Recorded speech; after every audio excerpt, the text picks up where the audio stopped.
Bon midi tout le monde, bon appétit. Bienvenue à notre webinaire sur le reprenariat en équipe. Évidemment, on vous remercie chaleureusement de vous être inscrits et de venir y participer. En fait, juste pour vous informer par rapport à la logistique, donc Louis et moi, on va s'entretenir à peu près 45 minutes et il y a une période de questions qui va suivre, donc n'hésitez pas tout au fil du webinaire de nous envoyer vos questions. Mélissa, notre nouvelle chargée de projet, va introduire les questions à la fin du webinaire. Donc, on va attendre ça avec grand intérêt. Alors, je me présente, je suis Annie Veilleux, directrice de Famille en Affaires HEC Montréal. Donc, Famille en Affaires, en fait, on a la mission de transmettre le capital entrepreneurial et je vais agir aujourd'hui à titre d'animatrice de ce webinaire-là. Évidemment, étant donné mon bagage d'expérience avec de nombreuses familles en affaires dans le transfert de leur entreprise au cours des 12 dernières années, il se peut que j'intervienne à quelques reprises durant le webinaire pour vous partager en fait mes expériences pratiques. Et je vais m'entretenir de façon plus pointue sur le reprenariat en équipe avec Louis. Louis est le directeur académique du pôle entrepreneuriat, reprenariat, famille en affaires. Et je lui donne la parole pour qu'il se présente lui-même. Donc, merci beaucoup et merci à vous d'être inscrit dans ce webinaire. Donc, comme Annie dit, je m'appelle Luis Cisneros et je suis professeur au département de l'entrepreneuriat et de l'innovation ici à HEC Montréal. Je suis issu d'une famille en affaires dans le secteur agricole au Mexique. Donc, j'étudie les entreprises familiales, mais j'ai vécu aussi toutes les problématiques, les avantages et les inconvénients des familles en affaires. En même temps, comme j'ai dit, j'ai fait de la recherche, surtout sur la succession et surtout sur la succession en équipe. Et dans une autre vie, j'étais aussi consultant pour des familles en affaires en Europe et en Amérique latine. Alors, Louis, d'entrée de jeu, pour qu'on campe bien le sujet, j'aimerais que tu nous expliques la notion de reprenariat. Donc, le reprenariat en général, qu'est-ce que ça veut dire de façon concrète?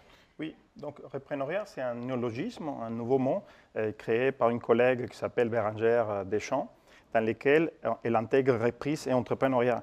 Ça veut dire reprendre une entreprise avec une optique entrepreneuriale.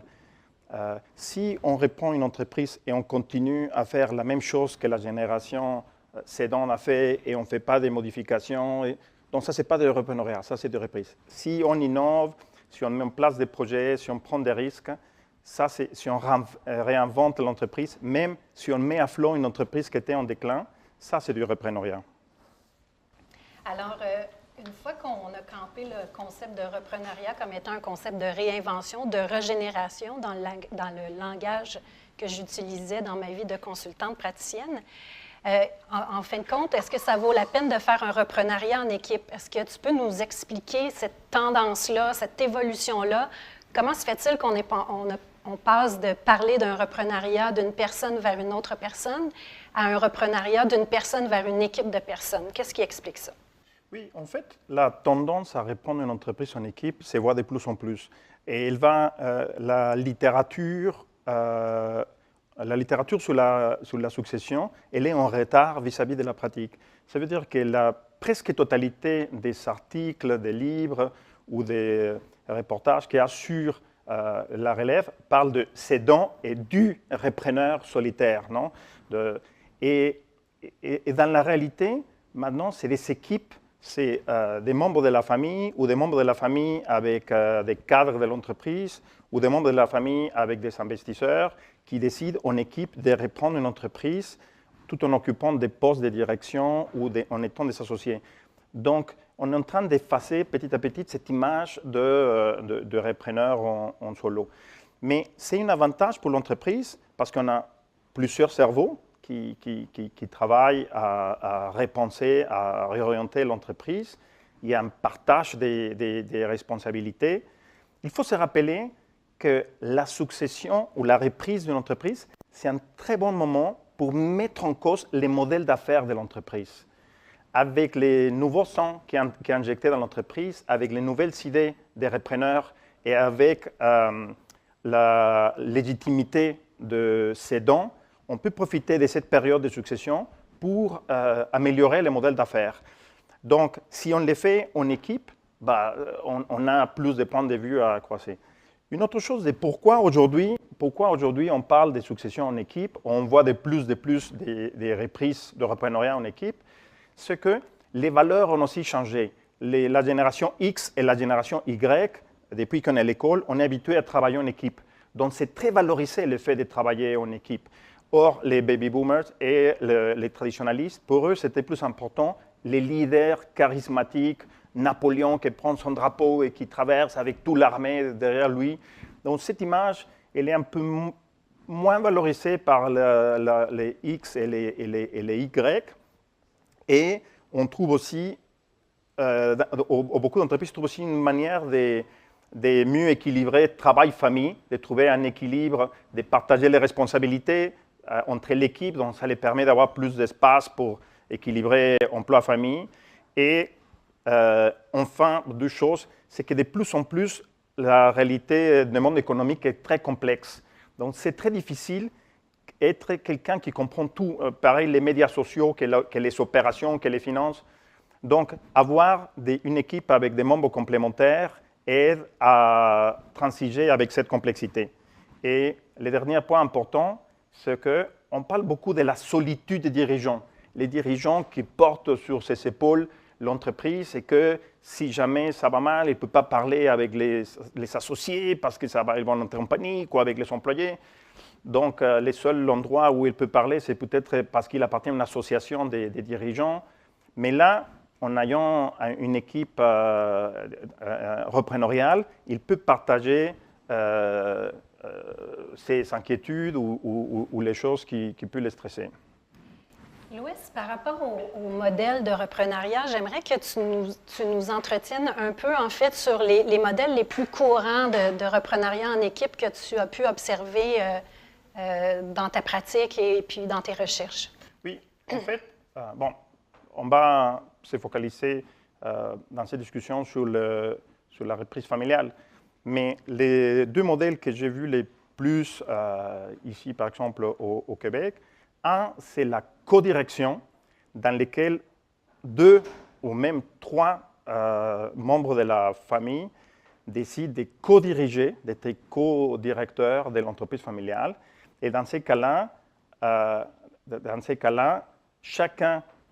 ensemble, ils vont prendre les décisions stratégiques, donc ils ont les mêmes fonctions pour prendre les décisions stratégiques, mais cependant, chacun va être responsable des différentes fonctions opérationnelles.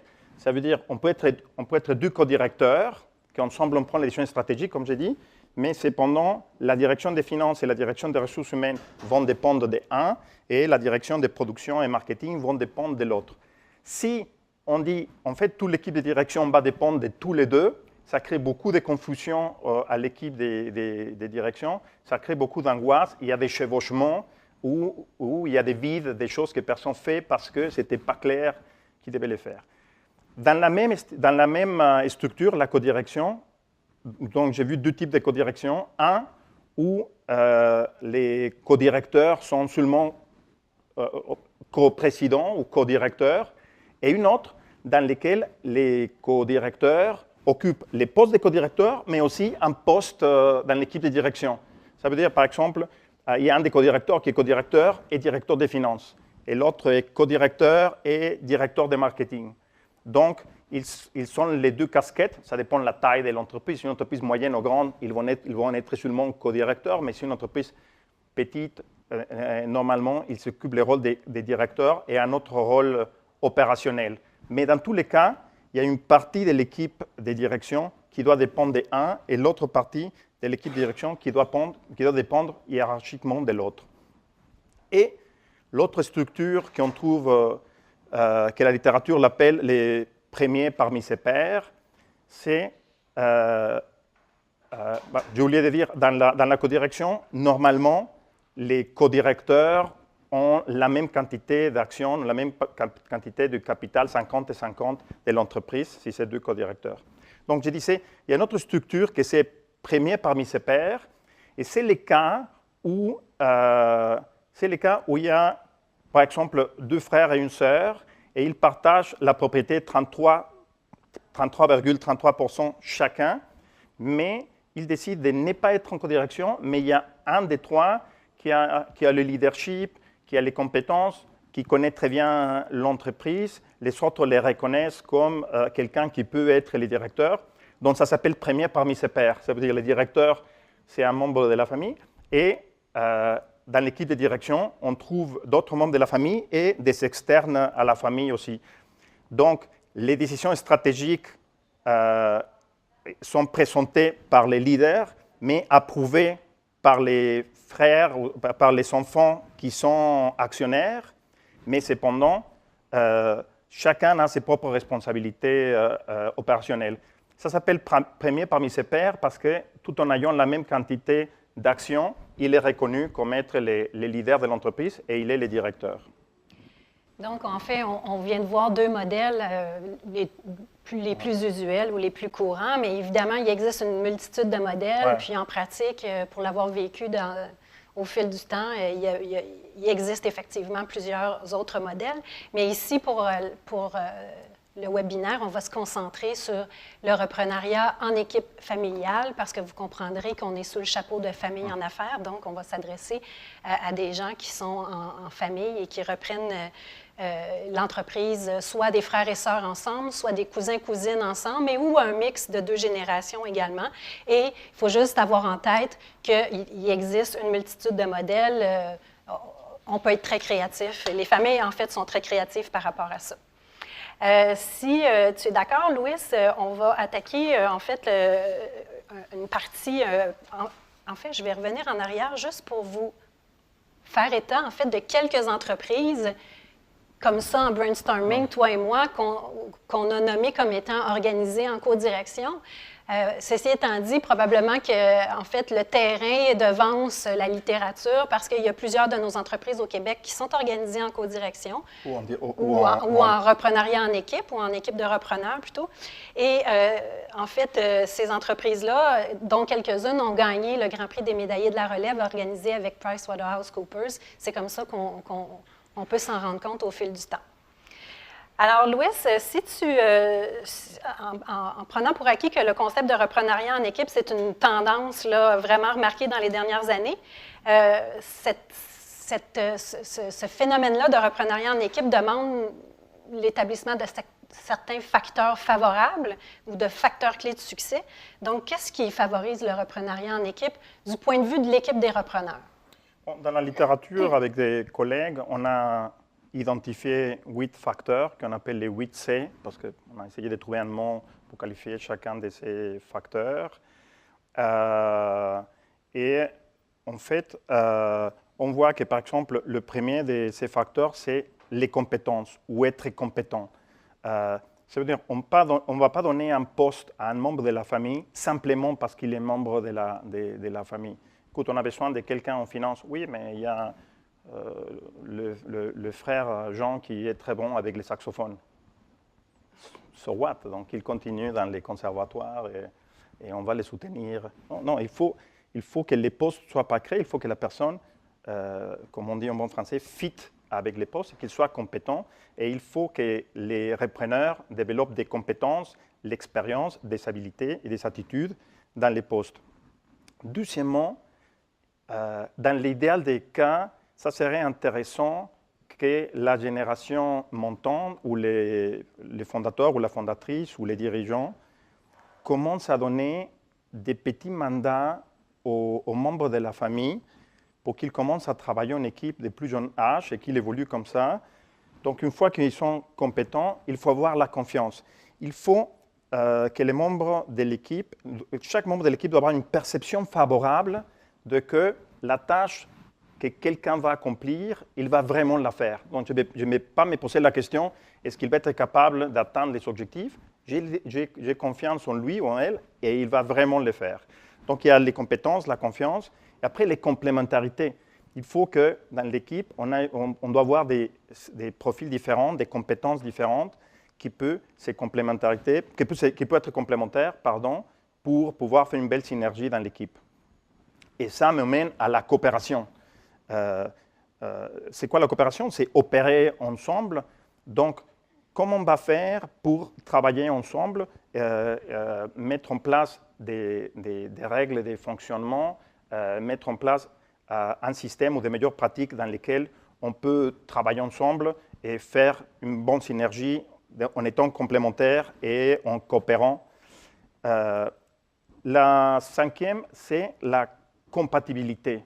Quelque chose qu'on conseille beaucoup aux membres de l'équipe, aux futurs repreneurs, c'est de faire des études psychométriques pour voir les caractéristiques et les profils de chacun. Ça veut dire si je comprends que quelqu'un est très émotif ou très sensible à ce qui disent les autres, mais il y a quelqu'un d'autre qui non, il y a une glace et il n'est pas affecté si on le critique. On peut être très sympathique si on comprend les profils des uns et des autres et on peut être plus compatible. Donc, si on veut améliorer la compatibilité, on peut faire des études psychométriques ou embaucher un coach qui peut aider à travailler ensemble et à comment mieux gérer nos émotions. Enfin, le sixième C, c'est la culture partagée. Il faut que les repreneurs partagent une vision de, OK, l'entreprise est là, où est-ce qu'on va l'emmener en tant qu'équipe, où est-ce qu'on va l'emmener? Et dans l'entreprise familiale, il existe déjà une charte de valeurs, peut-être elle est explicite, peut-être elle est implicite, mais il y a des valeurs qui existent. Mais quelque chose d'intéressant, c'est que les repreneurs doivent garder une partie des valeurs de l'entreprise, mais ils doivent mettre en place leurs propres valeurs. Denise Paré-Julian dit souvent, chaque nouvelle génération, c'est une première génération, parce qu'elle va essayer de renouveler l'entreprise. Et chaque génération a des valeurs différentes. Bien sûr, elle partage des valeurs entre la génération des cédants et la génération des repreneurs. Par exemple, les nouvelles générations sont plus écologiques, elles sont plus dans les partages. Donc, il faut qu'ils s'en servent ses propres valeurs pour pouvoir s'identifier et créer une culture partagée. Le septième C, c'est la cohésion. Ça veut dire cette envie de travailler en équipe. La cohésion, c'est les ciments entre les rapports entre les individus et faire des activités à l'extérieur, faire des activités ensemble qui nous permettent de mieux nous connaître et travailler ensemble.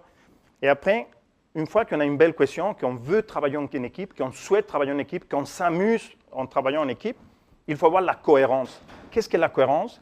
C'est que chacun sait quels sont les objectifs qu'il ou elle doit atteindre et on sait comment, si on atteint ces objectifs, comment on va atteindre les objectifs organisationnels. Donc, je sais quels sont mes objectifs, je sais quels sont les objectifs des autres membres de l'équipe, et je sais comment ils s'emboîtent et comment, en attendant les objectifs de chacun, on atteint les objectifs individuels. Donc, ça évite des chevauchements et ça évite aussi des vides ou des espaces qu'on a laissés parce que personne ne savait qui était le responsable de cette activité. Alors, une fois qu'on a nos facteurs clés de succès au sein de notre équipe de repreneuriat, selon tes observations et tes recherches, Louis, il y a certainement des facteurs qui déclenchent le fait de considérer un transfert vers une équipe de repreneurs. Alors, selon toi, là, quels seraient les facteurs qui déclenchent la volonté de transférer vers une équipe? Oui. En fait, dans mes recherches, j'ai interviewé avec des collègues plusieurs dirigeants et plusieurs repreneurs. Et normalement, surtout les cédants, ils sont dans la tête les modèles classiques de à qui je dois transmettre mon entreprise. Donc, il doit choisir entre une personne qui est très compétente et qui va transmettre peut-être la majorité des actions. Et souvent, ça ne les passe pas par la tête. Est-ce que je peux transmettre à une équipe? Il y a dans l'autre extrême les autres qui veulent transmettre tout à tous les enfants, même s'ils travaillent ou pas dans l'entreprise. Mais qu'est-ce qui déclenche, quels sont les facteurs qu'on a identifiés qui déclenchent une transmission en équipe? Une, c'est l'effet de participer dans des séminaires ou dans des conférences ou dans des colloques où il y a des témoignages des familles qui ont repris en équipe et dont ils ont eu une bonne expérience et ils racontent comment ça s'est passé. Une autre manière, c'est suivre des formations. Aujourd'hui, tout au long du Québec, il y a des formations sur la reprise et souvent il y a des témoignages aussi et souvent il y a des outils de comment répondre en équipe. Et enfin, une autre, parfois c'est les conseillers ou les consultants qui réalisent que les enfants sont compétents et sont compatibles et que peut-être ils pouvaient répondre l'entreprise plutôt en équipe qu'un seul qui va répondre toute l'entreprise. Et c'est eux qui suggèrent aux deux générations de faire une reprise en équipe. Donc, ce que je comprends, il y a divers éléments déclencheurs, soit qui viennent de l'extérieur, voire même qui viennent de l'intérieur ou de gens rapprochés de la personne. Est-ce que j'aurais envie de dire, Louis, est-ce que ce phénomène-là d'être déclenché vers une reprise en équipe, c'est aussi très émotif, c'est aussi très prenant par rapport à la personne qui y songe. Donc, j'imagine que d'être entouré, c'est important également. Oui, c'est clair que être entouré nous aide à gérer mieux nos émotions, nous aide à tenir les délais qu'on a fixés, nous aide à améliorer la communication entre les deux générations et entre les repreneurs eux-mêmes. Il faut dire que dans la succession en équipe, c'est parfois la génération senior qui, en voyant la nouvelle génération et en voyant la complémentarité, ils vont les proposer de répondre en équipe. Et parfois, c'est la génération montante qui dit, et ça j'ai vu dans beaucoup de cas, il y a la génération montante qui veut répondre en équipe, mais qu'ils vont aller chercher un frère ou une sœur qui n'était pas dans l'entreprise pour l'inviter à être actionnaire et faire les rachats de l'entreprise ensemble. Peut-être cette personne, la sœur ou les frères, peut-être ils ne s'entendaient pas du tout avec le fondateur ou la fondatrice, et c'est pour ça qu'il avait décidé de quitter l'entreprise, mais ils s'entendent très bien avec les frères et sœurs, donc ils décident de faire une proposition de rachat ensemble, et ça peut venir ici, et encore une fois, les consultants peuvent aussi aider à dire bon, quels sont les pas qu'on doit franchir et aider à gérer les émotions et aider à tenir les délais. C'est intéressant. Louis, tu m'as dit plus tôt aussi que les consultants ou gens qui accompagnent peuvent également être un frein au reprenariat en équipe. C'est ça. J'aimerais juste ça que tu fasses cette parenthèse-là, s'il te plaît. C'est une parenthèse, c'est que parfois la génération senior peut être, c'est les trois que j'ai mentionnés comme étant des facilitateurs, les trois peuvent être des obstacles. Ça veut dire que la génération senior, comme eux, il peut dire pendant des générations, c'est toujours un dirigeant dont je ne vois pas comment on va transmettre à plusieurs. Je vais choisir un seul et les transmettre un seul. Donc peut-être dans son schéma mental, le prédécesseur ou les aidants, il a du mal à changer pour une équipe. Ou bien les membres les successeurs n'ont pas vu un modèle de reprise en équipe et ça les angoisse. Ou bien il y a les conseillers qui sont dans un modèle, dans un paradigme d'un seul leader et qui vont conseiller, ou plutôt déconseiller aux membres de la famille de ne pas le faire en équipe parce que ça ne se fait pas, parce que c'est une mode, parce qu'il n'y a que les petites entreprises.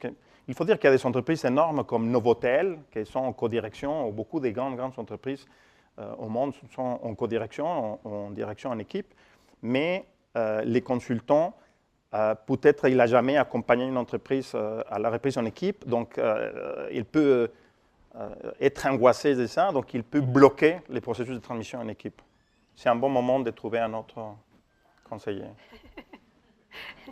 En fait, si je peux me permettre, comme ancienne conseillère, c'est important comme consultant, en fait, de s'informer et surtout de prendre en charge ou d'accompagner autant la génération qui cède que la génération qui monte dans leurs rêves. Donc, si on ne s'est pas informé par rapport à leurs rêves, on va vouloir imposer le modèle qu'on pense comme étant gagnant, mais ce n'est peut-être pas le modèle à quoi ils rêvent finalement.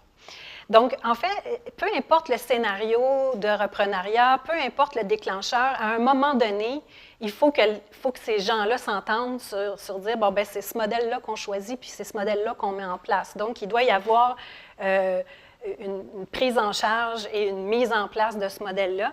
Et est-ce que normalement, ça vient de la génération senior, le fait de dire, bon, ben on s'en va vers une reprise en équipe? Mais en fait, ça peut venir des deux, mais il faut que les deux soient d'accord. Il faut que les deux s'entendent à qu'il y ait une reprise en équipe pour que ce soit un succès. Si c'est la génération montante qui veut le faire et l'autre génération ne veut pas, tout au long des processus, il y aura des problèmes dans la transmission. Et il y a une chose importante aussi pour l'avoir vécu dans plusieurs accompagnements, il y a le rôle de la maman conjointe qu'il ne faut pas ignorer dans un reprenariat en équipe, où souvent c'est également elle l'élément déclencheur, ou souvent elle. Là, je parle de la mère, mais ça pourrait être le père, mais étant donné les modèles qu'on connaît, souvent c'est la maman qui va en fait jouer le rôle de déclencheur vers un reprenariat en équipe parce qu'elle souhaite que ses enfants prennent la relève. Donc, il faut travailler aussi avec cette personne-là, même si elle n'est pas impliquée dans l'entreprise. Donc, dans un modèle de consultation, évidemment, on essayait toujours de l'inclure, même si parfois c'était plus difficile, parce qu'on sait qu'elle a un très grand rôle à jouer, d'une part comme élément déclencheur, mais d'autre part aussi pour jouer un rôle d'harmonie, de conciliation entre ses enfants qu'elle connaît d'une part très bien, et où souvent les enfants peuvent s'adresser à elle comme adresser des questions ou des problématiques, et elle va jouer le rôle de transmetteur, d'arrangeur, de conciliateur. Donc c'est un rôle qu'il ne faut pas négliger. Je ne sais pas si c'est quelque chose à ajouter. Effectivement, en Mexique, on appelle les pouvoirs de l'oreiller. Donc, si on te répète beaucoup de choses à l'oreille avant de dormir, c'est clair que ça finit par avoir une grosse influence. Et il ne faut pas simplement le conjoint, prendre en considération le conjoint ou la conjointe décédant, il faut aussi prendre en considération le conjoint ou la conjointe des repreneurs. J'ai vu dans plusieurs cas des premiers parmi ces pairs que les conjoints ou les conjointes des frères et sœurs qui n'étaient pas les directeurs, mais qui étaient dans l'équipe de direction, les disaient « Pourquoi lui tu as la même quantité d'actions qu'eux, en fait, ça devait être toi ». Donc, il faut expliquer très clairement quelles sont les compétences des profils de chacun et être très ouvert et très transparent là-dessus, communiquer pourquoi on a décidé de prendre cette décision. Ça m'emmène à faire une parenthèse, de dire il faut pas, c'est pas parce qu'on a 2 enfants qu'on va forcer une codirection. Comme j'ai dit, la codirection, c'est donc souvent quand les personnes ont des profils complémentaires et surtout quand un des enfants a un profil très intuitif, leadership, visionnaire, et l'autre un profil plutôt manager, discipliné. Donc, c'est là où il peut avoir une codirection. Mais s'il y a une personne qui a ces 2 profils, ça peut être un premier parmi ses pairs. Je vais faire ma parenthèse. Donc, en fait, est-ce qu'on peut affirmer qu'un reprenariat en équipe familiale, disons, ça se prépare très en amont, hein, et c'est dès le jeune âge des enfants qu'on peut préparer ce rêve-là de voir nos enfants reprendre l'entreprise. Et il faut, en fait, se rendre compte comme parents ou comme oncles et tantes, hein, parce qu'on a parlé tout à l'heure que c'était soit un reprenariat entre frères et sœurs ou entre cousins et cousines. Donc, on a un grand rôle à jouer comme parents et comme oncles et tantes auprès de nos enfants et ou de nos neveux et nièces. Et peut-être on pourrait élaborer un peu par rapport au rôle qu'on a à jouer selon ce que tu as observé. Donc, en fait, dans un premier temps, il faut comprendre que ces enfants-là doivent être amenés très jeunes à collaborer et à travailler ensemble dès le plus jeune âge. C'est bon? OK? Oui. On n'a rien à ajouter? Oui, en fait, non, en fait, ce que j'aimerais ajouter, c'est que si on attend que les enfants soient à la tête de l'entreprise pour commencer à collaborer, ben, c'est possible, mais c'est un peu tard. Si, quand ils commencent à intégrer l'entreprise, on commence à donner des petits mandats avec un peu de ressources pour qu'ils commencent à travailler en équipe, pour voir quels sont les éléments qui sont capables, les individus qui sont capables de travailler en équipe, c'est mieux. Mais plus ils montent dans l'entreprise, plus on augmente les défis, plus on augmente les ressources. Mais attendre que des enfants, surtout par exemple, imaginez-vous dans les cas des cousins qui d'un coup ils rachètent l'entreprise, ils se retrouvent dans une équipe de direction et qu'ils ne sont jamais travaillé ensemble, bah, ça va être un défi plus important que si on les avait commencé à mettre des défis de plus en plus challengeants à fur et à mesure qu'ils évoluaient dans l'entreprise. Dans cette même ordre d'idée-là, en fait aussi, ce qu'on a remarqué, c'est que les enfants, on doit leur laisser place à régler eux-mêmes leurs différends, leurs chicanes, qu'ils apprennent à gérer ça entre eux plutôt que comme parents ou comme oncles et tantes intervenir puis régler ça à leur place. Oui, c'est-à-dire au fur et à mesure les laisser régler. Quand on arrive déjà à un poste de direction, on va mettre des règles explicites, mais il ne faut pas créer une dépendance aux parents pour résoudre tout le temps les conflits, sinon ça va devenir dysfonctionnel. Également, idéalement, on ne compare pas les enfants entre eux, hein, on ne les met pas dans un système de concurrence et compétition. C'est-à-dire qu'en fait, il faut plutôt leur faire remarquer que leurs forces respectives, leur complémentarité, et pas toujours les mettre dans un mode de compétition, concurrence, les uns par rapport aux autres. Oui, je disais à Annie, ça me rappelle, il y a un livre de Freud qui s'appelle Totem et tabou. Et dans ce livre vient l'expression « tuer le père ». Il y a une expression qui dit « tuer le père ». Ça vient de ces livres. Et en fait, il y a un père qui est chef d'une tribu qui, la manière de traiter avec ses enfants, c'est diviser pour régner. Donc parfois, il dit à un qui est les favoris, après il dit à un autre que c'est les favoris. Après. Donc les enfants sont concurrents entre eux pour avoir l'amour du père. Jusqu'à qu'un jour, ils décident de dire, écoute, si le problème c'est le père, on va tuer notre père et on va lui couper la tête et on va faire un totem. C'est ça qu'il dit le livre. Je recommande à personne de faire ça. Et ils disent, et voilà, donc on a les totems. Mais ce qu'ils nous disent, c'est les messages, c'est que diviser par régner, c'est très angoissant pour les enfants. Les comparer, c'est très angoissant.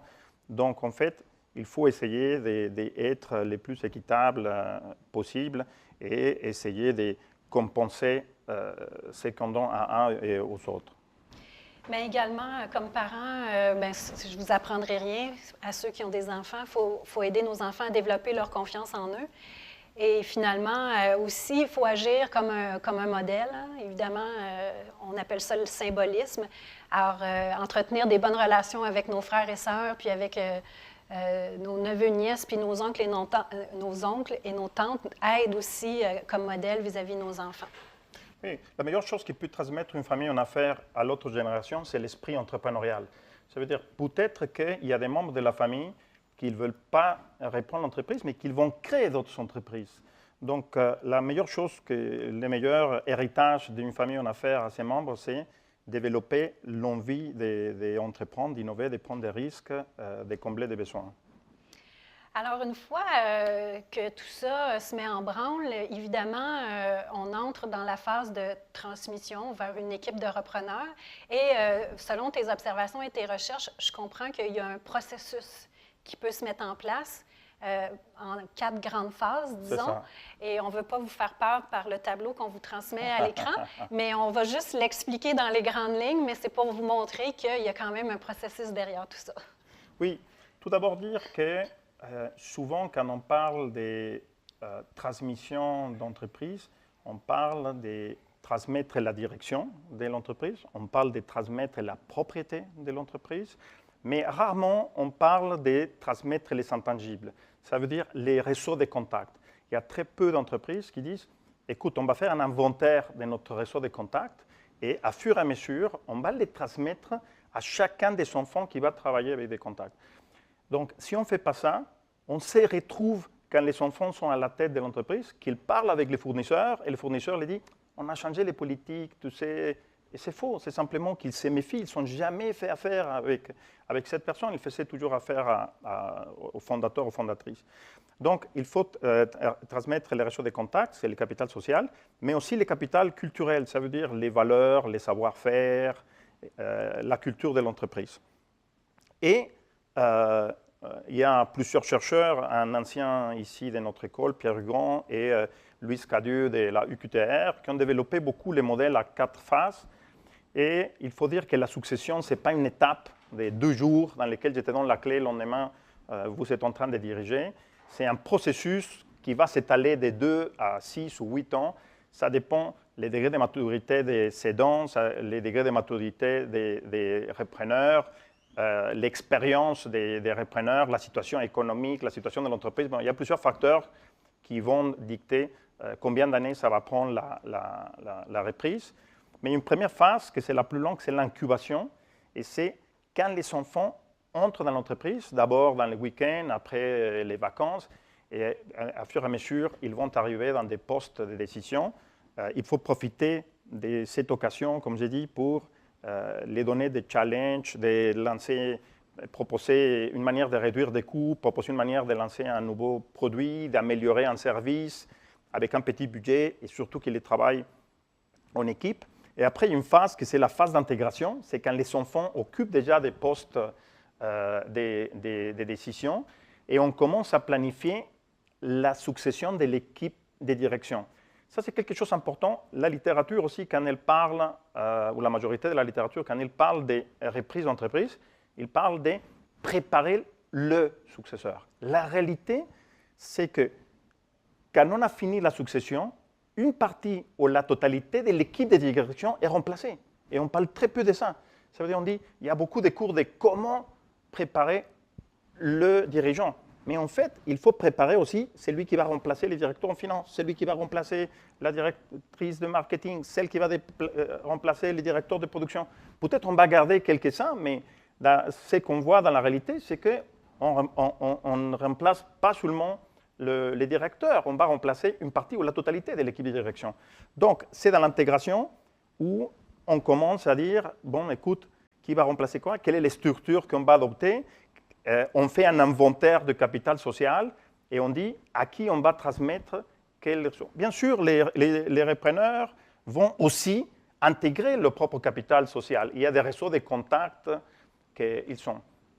Je fais une parenthèse ici. Parfois, il y a des cabinets ou des banques ou des institutions qui comprennent que les repreneurs ne veulent pas travailler forcément avec la personne avec laquelle travaillait leur père à cause de l'orage, à cause des systèmes de valeurs. Donc, cette institution, ce qu'ils font, c'est qu'ils vont préparer un jeune pour qu'il commence à transiger avec la nouvelle génération. Et comme ça, il y a un meilleur fit entre eux. Et les phases suivantes, c'est les règnes conjointes. Ça veut dire, c'est là où on doit se fixer une période dans laquelle, graduellement, les dirigeants vont transmettre et les membres de l'équipe vont transmettre à ceux qui vont prendre la relève graduellement les tâches, les fonctions, les responsabilités, les objectifs. Donc, ils vont co-diriger l'entreprise et les dirigeants, petit à petit, ils vont réduire ses activités et passer de plus en plus de temps en Floride. Et les repreneurs vont de plus en plus prendre des galons à fur et à mesure qu'ils s'avancent. C'est plus facile à dire qu'à faire, parce que ce n'est pas graduel comme ça, c'est plutôt comme ça. Mais on va revenir, quand on parle des structures de gouvernance, ça serait intéressant d'avoir une structure où un conseiller qui peut dire, bon voilà, on s'était engagé à que vous allez déléguer ça dans cette période, où est-ce qu'on est là-dessus. Après, qu'il y a les règnes conjointes dans lesquels les dirigeants ont joué un rôle de dirigeants coach et les enfants ont joué un rôle de dirigeants apprentis.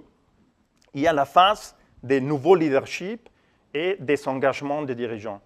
Ça veut dire qu'il y a la phase dans laquelle l'équipe a déjà pris plein possession de la direction et normalement, je reviens un peu en avant, dans les règnes conjointes, c'est les meilleurs moments pour commencer à remettre en cause, comme on avait dit, les modèles d'affaires et à mettre en place des innovations.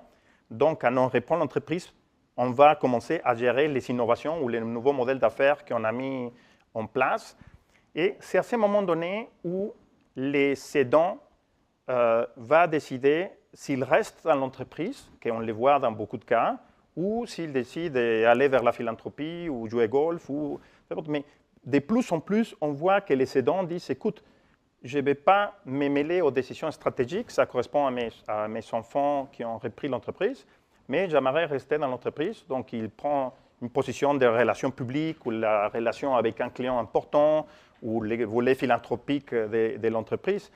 Donc, c'est une situation gagnante si il ne se mêle pas de manière constante dans les décisions stratégiques, s'il reste plutôt comme un ambassadeur ou comme un conseiller de ses enfants, c'est très important.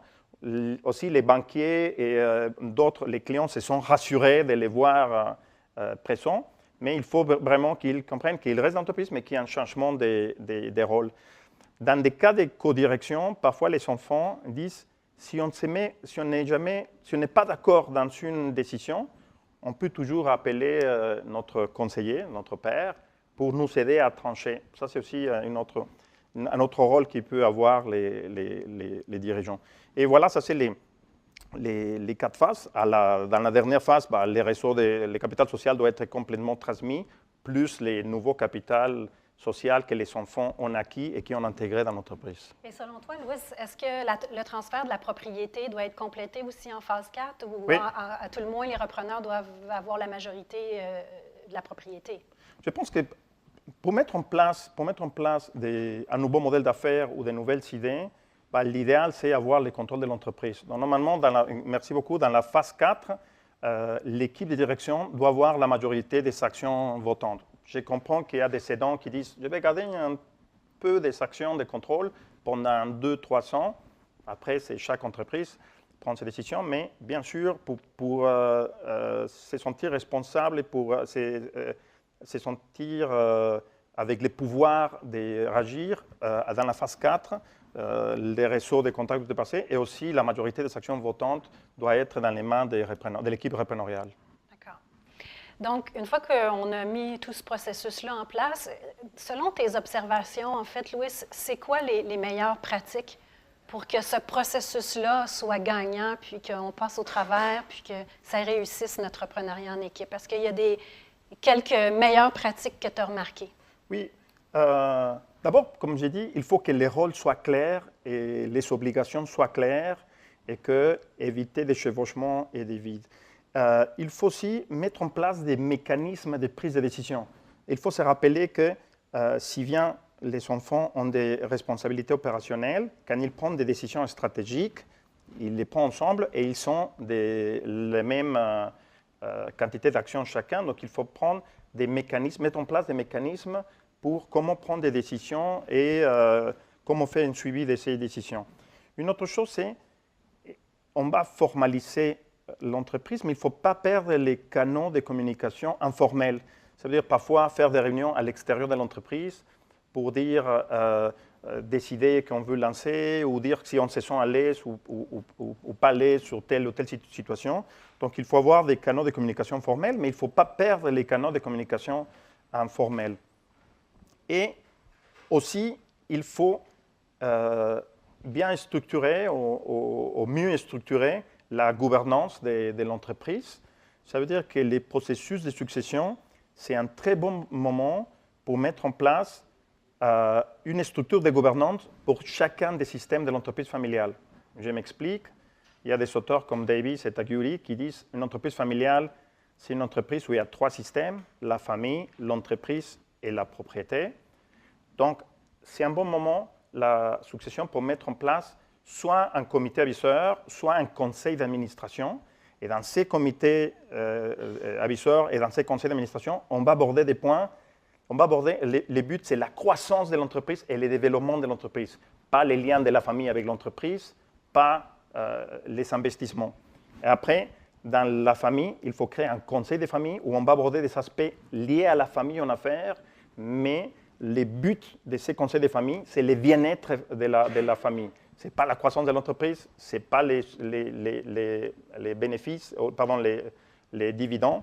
Et on peut monter aussi une assemblée d'actionnaires au conseil d'associés, où là, on va aborder combien on va investir, combien on attend en dividendes ou en retour sur l'investissement, et si on met des capitales patients, quand est-ce qu'on veut notre investissement. Les entreprises familiales sont très particulières. J'ai travaillé avec une entreprise très connue qui fait de la tequila dans mon pays, et il disait, écoute, on va être les leaders des tequila premium, on va planter des agaves maintenant, 13 ans après, on va cueillir les agaves, on va les mettre dans des tonneaux, et 10 ans après, on va être les numéro 1 des meilleurs tequila. Donc imaginez-vous un investissement que tu mets aujourd'hui la plante, et en 23 ans, tu vas être les leaders. Il faut être une entreprise familiale parce que peut-être tu es en train d'investir et une autre génération va récolter ça. Donc, il faut avoir un espace dans lequel on dit quand est-ce qu'on va avoir les retours d'investissement et comment est-ce qu'on va investir. Et enfin, Annie a développé avec des collègues quelque chose qui s'appelle les comités de continuité, que je pense que c'est une structure très, très utile dans le cas d'une reprise en équipe. Effectivement, si je peux prendre quelques minutes juste pour vous parler d'un forum de gouvernance qu'on a développé, Robert Laffont et moi, chez Laffont, dans notre pratique courante, qui s'appelle le comité de continuité. Comité de continuité qui, en fait, qui avait comme qui regroupait les repreneurs, parfois avec des cadres dirigeants de l'entreprise, et qui était mis sur pied de façon souvent ad hoc. Donc, il y avait une mission et un projet particulier, et après était démantelé. Ce forum-là avait comme objectif, ou a comme objectif plutôt, d'intégrer les repreneurs auprès des cadres dirigeants et de les faire travailler sur des projets ponctuels. D'une part, des projets qui vont probablement régénérer l'entreprise, et d'autre part, des projets qui vont leur permettre d'avoir des petites victoires, de mettre en place des projets, de gagner en crédibilité et en leadership, et ainsi aussi, en fait, favoriser la connaissance ou l'apprentissage par rapport au modèle d'affaires, par rapport à la culture, à la vision, aux valeurs. Et comme ça, en fait, les 8 C, en fait, se mettent en place et les gens sont amenés à collaborer ensemble. Donc, c'est un forum qui est issu de la pratique, que je n'ai pas vu dans la littérature, mais qui, pour Robert et moi, lors de nos interventions, était très, très pratico-pratique terrain. Et c'est ce genre de comité à qui on a confié différents projets, par exemple, l'exercice de réflexion stratégique où, en fait, les repreneurs avec l'équipe de dirigeantes avaient recruté la firme qui allait s'occuper de la réflexion stratégique, participaient à la réflexion stratégique, mettaient en place le plan suite à cette réflexion-là et avaient des responsabilités au sein de ce plan-là. Ça peut être également au niveau de la fonction ressources humaines où on demande à cette équipe-là de revoir les rôles et responsabilités des dirigeants cadres de l'entreprise, de revoir les descriptions de fonctions, de faire une enquête de rémunération externe pour revoir toutes les échelles salariales. Donc, c'est un forum qui peut servir à plein d'idées, plein de projets au bénéfice, en fait, de l'équipe des repreneurs pour les faire travailler ensemble. Et finalement, Louis, avant notre période de questions, selon toi, ça serait quoi les principales retombées d'un reprenariat en équipe, les retombées positives d'un reprenariat en équipe? Oui, merci. Pour les repreneurs qu'on a interviewés, ils disent ça brise la solitude des dirigeants, qu'ils ne se sont pas isolés. Plusieurs nous ont dit ça nous aide à mieux concilier le travail avec la vie privée et avec la famille. Dans des moments de crise, l'équipe, comme c'est une reprise en équipe, on montre une solidarité et une entraide très forte entre eux et on pousse sur les forces de chacun en cherchant une complémentarité. Et la personne a la place de dire, bon, je suis bon en marketing, je vais me former en marketing. Non, je vais voir quelqu'un qui est fort en marketing et je vais me renforcer dans ce que je suis bon, lui aussi, et on va être plus complémentaires. Pour la génération senior, assurer la continuité de l'entreprise, la pérennité de l'entreprise, ça va lier à son indépendance financière, et aussi être fier comme parent d'avoir transmettre l'esprit entrepreneurial et l'entreprise aux enfants qui vont la faire grandir et pérenniser. Pour l'entreprise, avoir plusieurs cerveaux qui vont aider à proposer de nouvelles idées, à améliorer les modèles d'affaires, enrichir les réseaux de contacts de l'entreprise grâce aux différents membres de l'équipe entrepreneuriale. Mais aussi, on a vu que l'équipe a accès plus facilement au financement et à un moindre coût qu'un repreneur solitaire. Puis pour conclure, Louis, ça serait quoi ton grand message, ton mot de la fin par rapport au reprenariat en équipe avant de passer à la période des questions? Oui, écoutez, il y a un proverbe africain, peut-être c'est le grand-père de Boucar Diouf qui l'a dit, que c'est « seul on va vite, mais ensemble on va plus loin ». Et juste avant de passer à la période de questions, il est important pour moi de vous transmettre l'information suivante, c'est-à-dire que Louis, en fait, avec notre ancienne collègue Catherine qui a quitté, et moi, on a travaillé sur un petit guide qui se nomme « Le reprenariat en équipe pour propulser votre entreprise ». Ce petit guide-là va faire partie de la collection du petit guide de la famille en affaires, dont le premier est déjà paru sur le conseil de famille. Et la sortie de ce petit livret-là est prévue pour la fin novembre. Donc, évidemment, le webinaire d'aujourd'hui est inspiré de nos travaux dans ce livret-là, mais le livret va plus loin quant aux notions qu'on a essayé de vous transmettre aujourd'hui par rapport au reprenariat en équipe. Alors voilà. Mélissa, tu es toujours là? Oui, tout à fait. Oh, ton micro? Oui. 1, 2. Est-ce qu'on a des questions? Oui, en fait, merci Annie, merci Louis, c'était très intéressant. On a eu une première question, en fait, de Samuel, qui est à distance. Samuel nous demande quels sont les pièges à éviter dans un reprenariat familial. Je ne sais pas si vous voulez intervenir l'un ou l'autre. Oui, une, c'est essayer de forcer. Ça veut dire, comme j'ai dit, de dire, ah, on a plusieurs enfants, donc on va créer une équipe. S'il n'y a pas les compétences, s'ils ne sont pas complémentaires, s'ils ne sont pas compatibles, parfois on est en train de forcer cette relation. Tout ce que j'ai dit peut se développer à fur et à mesure, mais si on ne l'a pas développé et on veut les forcer, il ne faut pas forcer la succession en équipe. Une autre chose, c'est pas se faire accompagner ou pas suivre une formation, penser que ça va se donner, que ça va de soi, que ça va marcher. Non, c'est complexe.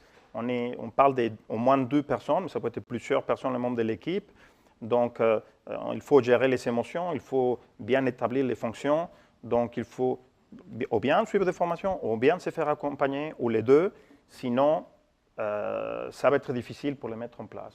Si je peux ajouter, en fait, 2 choses, 2 grands points. D'une part, il ne faut pas vouloir aller trop vite. Ça, c'est un piège. On a tendance à vouloir arriver au fil d'arrivée avant même d'avoir commencé la course. Comme Louis l'a dit, c'est un processus qui s'installe dans le temps. Et le temps, c'est notre principal allié dans un processus de reprenariat en équipe. Alors, il faut franchir les étapes, il faut vivre les choses, il faut prendre le temps de les vivre, de les encaisser, de les débriefer. Donc, moi, je dirais que ça, c'est un piège. Et parallèlement, ce qui va avec ce piège-là, en fait, c'est de penser que le reprenariat en équipe, c'est juste de la technique. C'est pas parce qu'on transfère la propriété, c'est pas parce qu'on se fait une convention d'actionnaires, c'est pas parce qu'on a organisé notre setup fiscal, excusez l'expression, qu'on a, on a réussi notre transfert vers l'équipe. En fait, les principaux pièges ne sont vraiment pas techniques parce que ça s'organise assez facilement. Les principaux pièges sont humains, sont dans le partage des responsabilités, sont dans le partage du pouvoir. Et ça, ça revient à mon premier point de dire qu'il faut prendre son temps. Oui, à ce sujet, j'ai vu des entreprises dans lesquelles la culture est partagée, la vision était différente. Il y avait un frère qui disait nous, on va agrandir l'entreprise et la vendre. Et les autres enfants disaient non, on va l'agrandir pour la transmettre à la prochaine génération. Donc, si on n'arrive pas à trouver un compromis ou une cohérence entre les visions des enfants, c'est difficile de les faire travailler en équipe. Super, merci beaucoup. Est-ce qu'on avait des questions parmi nos gens présents? Non? Moi, j'en avais une pour toi, Lewis. En fait, j'aimerais qu'on revienne sur le concept des facteurs de succès, les 8 C. Au niveau de la compatibilité, tu parlais tantôt de tests psychométriques. J'aimerais peut-être que tu développes sur le sujet dans un moment où, on fait les tests psychométriques, puis on se rend compte que ça va être très difficile au niveau de la compatibilité. Il y a beaucoup de défis. Est-ce que tu as observé ce genre de situation?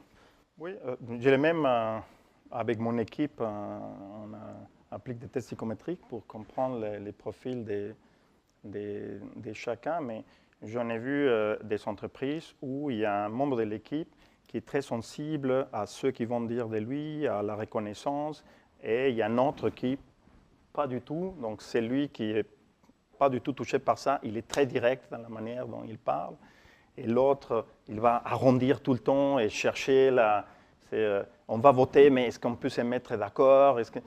Donc, l'idéal, c'est que connaître les profils de l'autre, et si on peut avoir un coach qui les aide à travailler tout en connaissant les forces et les faiblesses d'un autre, ça veut dire il ne faut pas arrondir dans tous les cas les points de vue, il faut dire qu'est-ce qu'on pense, mais il ne faut pas les dire non plus si direct, il faut trouver des manières de se parler.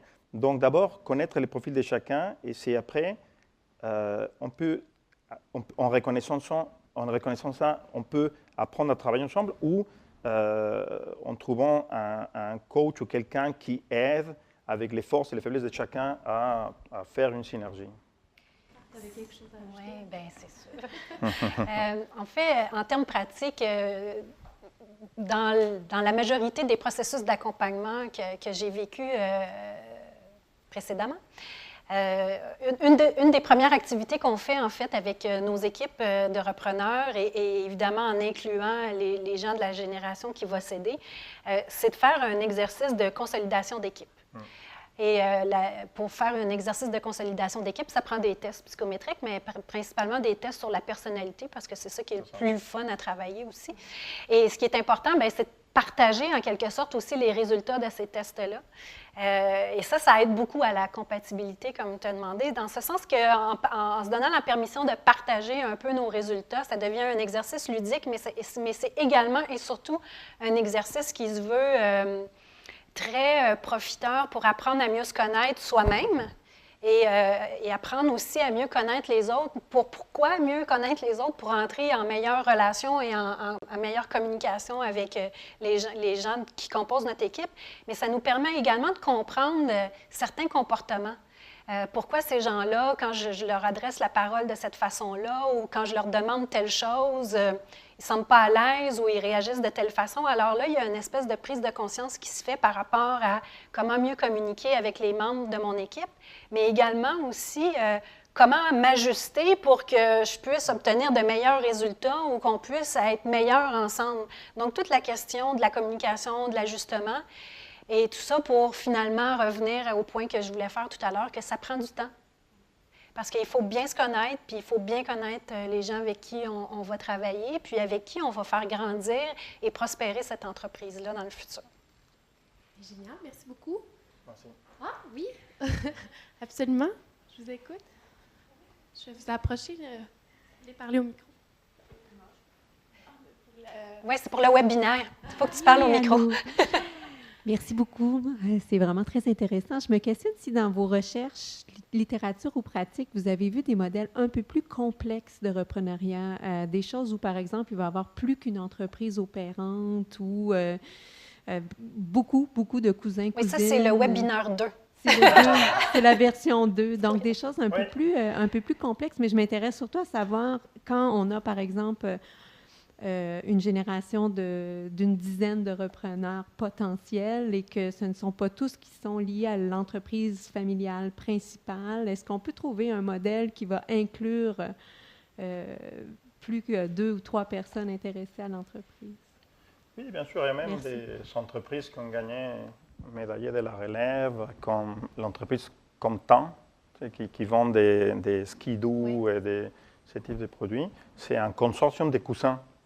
Donc, ils sont propriétaires, mais ils ont décidé de nommer un tiers à la tête de l'entreprise. Donc, ils sont des postes opérationnels dans l'équipe de direction et dans d'autres postes, mais ils participent